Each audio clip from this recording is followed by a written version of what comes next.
A deadly blanket of snow cloaks the Afghan mountains.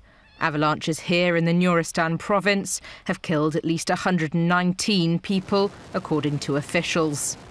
Meanwhile, nearly 200 homes have been destroyed by the heavy snowfall. Now, rescue teams make their way across the treacherous routes, attempting to deliver food supplies through snow-blocked roads. In the area near the Pakistan border, 2 whole villages lie buried in snow. طبیعی حوادث به هر حیوان که صدمه رسولای شی خودمون به حیوان که دا صدمه زکه ممکن دیر شی زموگ امکانات محدود دی تحمیل شوی جگری طبعا زموگ امکانات محدود کردی او نیازمندو کسانو تا. The United Nations has offered its help with the efforts as the Afghani government ploughs on with limited resources.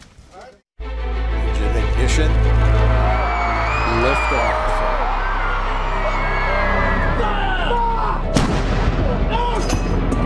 If you don't represent women in politics,